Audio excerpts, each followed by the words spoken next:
How's it going, YouTube? Ghoul here. I know I haven't done too much on my YouTube in a while, since I was mostly using it for Yu-Gi-Oh, but partly just because I really haven't played that much Yu-Gi-Oh online in a while. I played it in person quite a bit. It's still quite fun. I still enjoy it. Still love my Cake Girls, but playing online gets a little frustrating just due to the unlimited budgets. I think actually making the game a little more frustrating to play. And I don't love a lot of the best decks in the format right now. They're just kind of less interesting than they can be. So I picked up a different game in the last year, which is Final Fantasy TCG, which I think is actually a really interesting game. I think it combines a lot of the cooler elements of Yu-Gi-Oh with an actual resource system like Magic the Gathering or Pokemon. So like, I'm pretty well versed in, like, I obviously know my Yu-Gi-Oh. I'm pretty well versed in what Pokemon is good in, and I think like Final Fantasy does a lot of really cool things, but the game's at a bit of a weird spot right now. So this is the only like in-person major tournament in the last year. This was R4 Lunar Conflict, which was an 80-person major, which is about as big as Final Fantasy TCG tournaments are gonna get. And if you look at like the winning deck list right here, 7 backups, 25 summons, and 18 forwards. And again, I think this is really cool deck building. The fact that this deck works. I mean, we're running 18 forwards, only like, what is it, 8 names? It's really cool. It's also incredibly frustrating playing against this deck, because essentially it'll poop out 4 forwards on turn 1, ding you for a point of free damage, while maintaining 4 cards in hand, and then you'll out that board, and then they'll just set it right back up because they'll go back to 6 cards in hand for the start of the next turn, and they'll be able to do the whole thing over again. And I think it's like, it's not really the way the game was intended to play. It reminds me of a lot of how traps in Yu-Gi-Oh slowly started phasing out, except this is the 14th set of the game, not the 60th like Yu-Gi-Oh is in. And when you're on so few sets, having one part of the game almost start to phase out of probably, I would say, 60% to 70% of the top meta, when I don't think that's the intended way for the game to be played, is a little bit frustrating, especially when it's such a core mechanic like backups. This is basically if Magic the Gathering all of a sudden playing lands at more than like, 10 copies in your deck was all of a sudden bad. Or I guess 10 copies might actually be correct. Maybe like, a very small number. I don't know what the actual number of lands in Magic would be. So, slightly bad example. Say if you're playing Pokemon and you use 3 energy in your deck. So, like, all these are just consistency enablers. And the deck just doesn't care about the fact it doesn't have backups. You see they're all even costed forwards. And you can cheat Sarah and Sophie in for free. I guess Leno's not even cost, but she might as well be. And it's not the only deck doing that. You also have this really crazy Verstale deck going around with Ice Fire, where it's jamming 42 forwards. This shouldn't be a thing, or shouldn't be as effective as it actually ends up being. Because again, like, the idea for this should be, in theory, it's so all in aggro that if you would wipe their board, they shouldn't have enough recovery, but they'll get this aggro play with 4 forwards, going first on their first turn, with 3 cards in hand. So, even if you, say, go for the game's board wipe, which is a Shantoto, Shantoto takes 4 cards to play, in addition to the Shantoto herself. So you're going to be down to 2 cards in hand, your opponent has 3, they draw 2 for their turn, and they can do a lot of the play again. And I was thinking, one of the earliest things about the game that I think is really fascinating is there's only 3 land cards in the game. The only one I know off the top of my head is there's a Riku that is only ever used to mill, and mill is considered very frustrating because recovery in the game is very poor compared to most games. It's very hard to get cards back out of your break zone.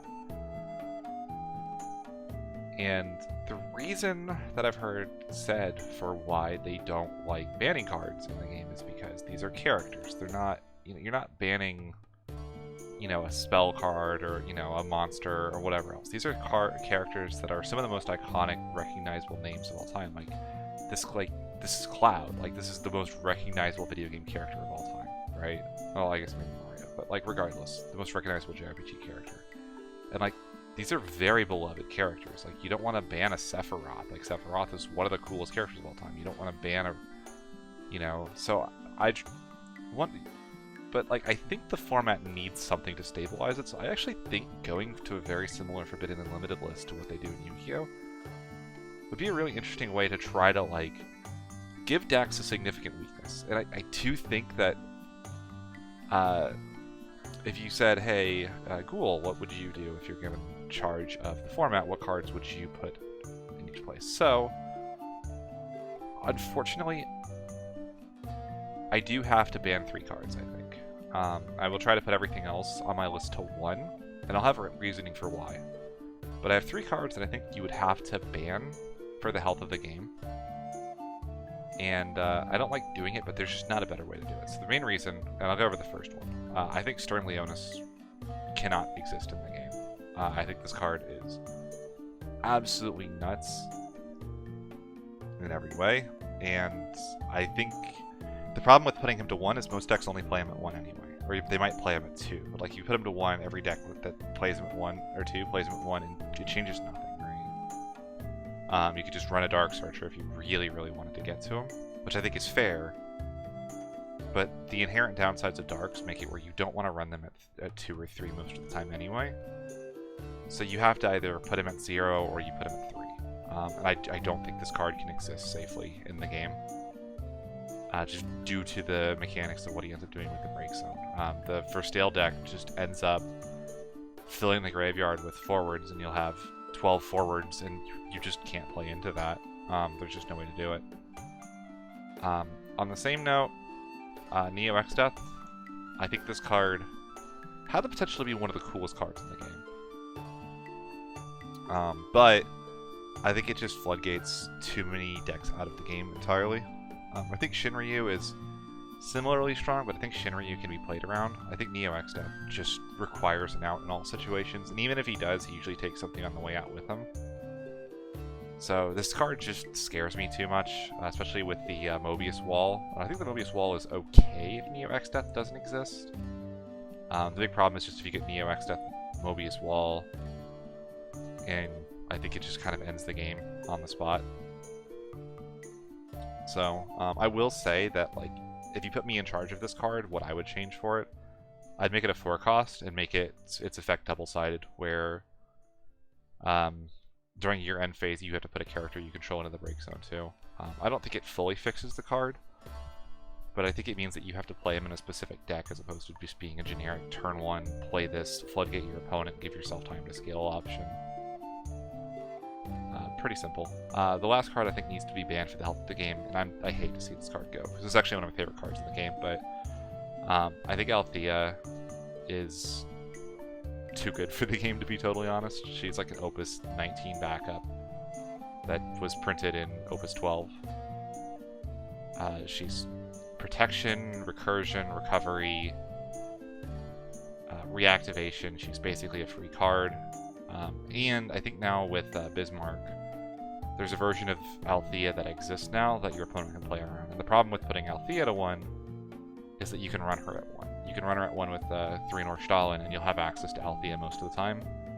And I don't think they don't print a lot of cards that specifically target backups, and even if they do, you can just bounce Althea in response to anything that would target her. So this card is ultimately kind of just scary to leave in the game, while other options exist. Again, I tend to play, my 2 decks that I play the most are Wind Water and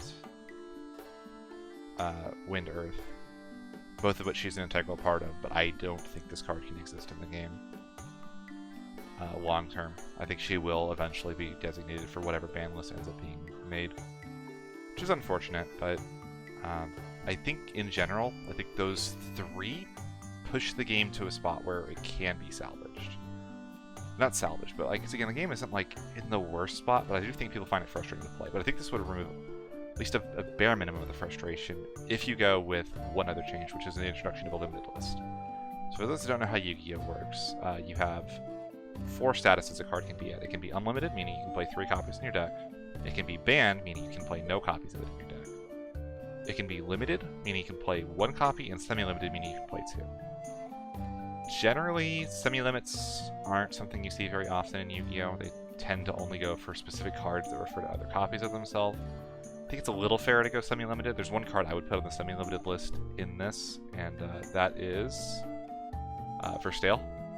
I think Verstale is an interesting card that enables a very powerful archetype. I think at 3, it's a little too consistent to see. I think cutting down the consistency of Verstale by putting him at 1, or by putting him at 2, while still being searchable by anything that searches an ice forward, means that Verstale as a deck still functions, but has to go index into backups and recovery and recursions slightly more, which I think would just be good for the game long term. He could also go to 1. I just feel like I tend to dislike ice more than most players, due to partly Yu-Gi-Oh! Brain, and Stern hitting... A Stern ban hits Verstale harder than almost anything else anyway. So I think that he's mostly okay at 2. So, the last thing, I think this is probably the most important, is I think a limited list would be fantastic for the game. And starting off with the boogeyman of the format, I think Sophie at 1 copy per deck is completely fair. So right now, the scary thing about monks and any Sophie variant right now is you will go through whatever they do, they'll play the Ursula, and if you were to Shantoto the Sophie while she's on the board, the Ursula will punch the Sophie into herself to kill herself and the Sophie. They'll both go to break zone, they won't get banished. In 1 copy of Sophie, it's essentially as many copies as you need for the course of the game. You put her at 1, she now is vulnerable. Targeted banishes, Mist Dragon. There's plenty of ways to handle her at 1, and it also means that the Sophie deck has to now dedicate resources to getting Sophie out of the deck and into the break zone. Things like Sildra would be good, but again, Sildra is a -1 card advantage because you're discarding 2 cards to add 2 cards, but the Sildra itself is a card. So it forces the Sophie deck to go negative in order to get her. I don't think she needs to be banned, even though she is a fantastic card. I think at 1 copy per deck, she would be actually quite fair and would hurt the recursion and strength of the deck to a degree that would actually be good. Doga, similarly, I think unfortunately has to go to 1. This could be one you could consider at 2 next to Verstale, because I do think they're very similar cards. The only fear with Doga is that maybe 3 Doga and 1 Sophie still allows you to turbo, because what Doga essentially enables is deep draw. You do deep draw with Doga, Mashuri, and Sophie, and I think of those 3 cards, Mashuri is the fairest, given that Mashuri cannot be discarded for CP, which makes her an awkward boss monster to use for attack, and Mashuri also has the smallest body, making her relatively easy to handle compared to Doga, Sophie, or any of the other cards that are being played in Sophie Doga. I just think that Doga's ability to enable deep draw means that anytime there is a super powerful turbo card in Earth Water, so like for example, there's a non-zero chance that Sophie Doga could pivot if you were to ban Sophie and leave Doga at 3 towards something like the Mobius Wall, play Braska's Final Aeon, or a Yasmat or something, right? So this is just a preemptive check to try to prevent that from happening. If Doga completely falls out of favor and sees 0 play, you could try him at 2 and see what happens. But I think in general this card is much more powerful than he looks on the surface, so that's what I would do. Next up is the aforementioned Braska's Final Aeon. I just think this card is very difficult to handle for a lot of decks. Anything that says, when you choose me, I get to retaliate. It's very powerful, but it also feels very unrewarding to pop this and then have something else play it back onto the field for free. I think putting this at 1 also probably means that the Mobius Wall is forced to pair with cards that are a lot fairer. Something like a Sarah Mobius. I think even Yasmat, like, is a very powerful card, but one that is a lot more situational. Braska's is just one of the most powerful beat sticks in the game, and I think that that's probably a card that is very fair as a boss monster and 1 for mono fire, but very scary and degenerate when splashed into other decks. And again, something to note, if I say degenerate, I don't mean like degenerate bad. Degenerate just means that it's difficult to handle in a way that other decks will get tempoed out and forced out of the game.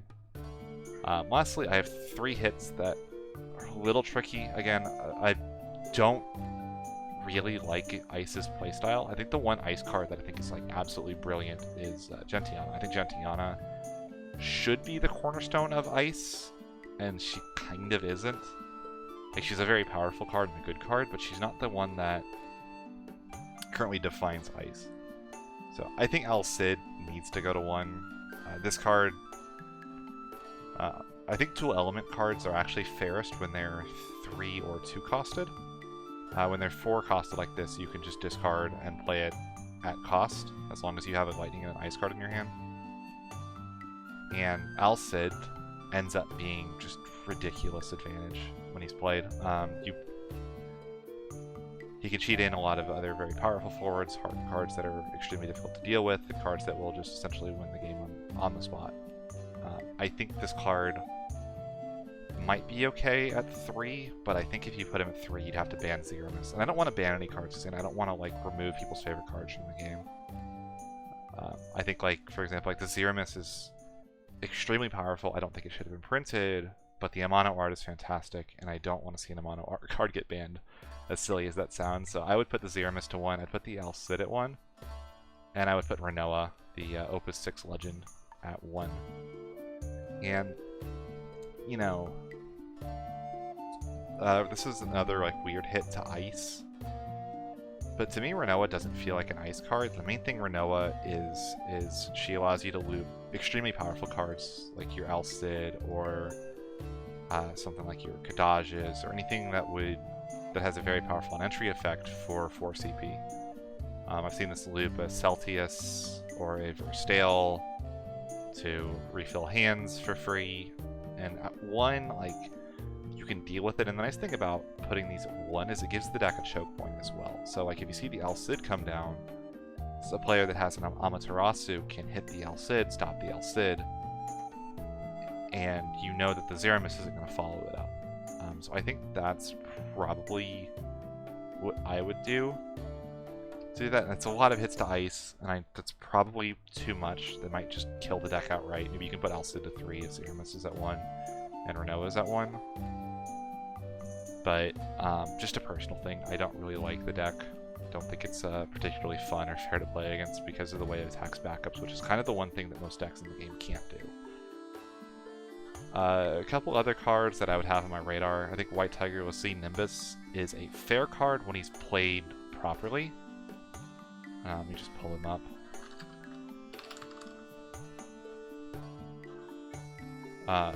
Like, this card is crazy powerful, but like the downside of forcing you to use backups to play him, I think makes him fair card design, except for when you play him for free off of an El Cid or a Golbez or something like that. So ultimately, I'd like to see... I think he's fine at 3 for now. I would errata that, to be totally honest, saying he can only be cast and cannot enter the field in other ways. But, yeah, those are my thoughts. Again, this is YuGiOh Player Brain trying to apply that to a different game, and Final Fantasy does have different rules and different things, but I think this would be a way of slowing down the format enough to where other decks have a chance. You know, things like the Mono Fire that are getting tempoed out. I think like you're giving time for other decks to kind of scale into it. It helps Water probably a little more than you might want it to, but like I think that's fine. Oh, one more card to go to 1, now that I think about it. Pull him up real quick. This guy needs to go to 1. Again, you just need a way to say, when this guy comes down once, it's okay. The problem is that Wind is able to loop him. So you only need 1 copy in the deck anyway, but if you have just 1 copy, then your opponent has a choke point. They can say, you're not going to control my hand because I'm going to kill the Zidane on entry or before he gets bounced back to the hand with the Bismarck or the Mion on this theoretical ban list since Althea is gone. And I think he'd be very powerful, and I think powerful cards are fine. Again, you don't want to ban a card. But I think he would have answers. And I think that's really what you're looking for, is you're looking to add counterplay to the top decks to allow other strategies and ideas to rise to the forefront. I think this essentially removes the bad parts of Sophie Doga. It forces them to play Mashiri as their main thing, which I think is good. I think it means that Verstale has to slow down a little bit and invest in searchers and other things to do that. I think that Storm is hurt immensely by the fact the best backup in the game is gone, and Althea is the single best backup in the game. I don't think there's any questions there. I think you're removing the two problematic darks from the game. We need to keep an eye on Omega and Shinryu, but I think we could do that pretty easily. Then I think... what's the other thing I would have? Oh yeah, and then I think Renoa, one more thing about Renoa. Renoa has a fair counterpart in Une. The 6 CP backup, where if you cast a summon, you get to blink your forward once per turn. So you have to prepay her. She's a very high cost backup, so the investment on her is very high. And backups of high cost are actually easy to deal with and stop before things go off. So this card sits out there and you have to, like, you have a very clear target on her back, which this Renoa is relatively small, but ends up enabling things in a way that the 6CP Une doesn't. And Une requires you to play backups and summons and forwards to get the actual value out of her effect, which I think is important. So yeah, those are my thoughts. Let me know what you guys think if you guys end up following the Final Fantasy. I'll probably go over sometime soon. I'll talk about the new YuGiOh ban list or something. We can discuss what that means for Madolche and for the format at large. But in the meantime, thanks for watching, everybody.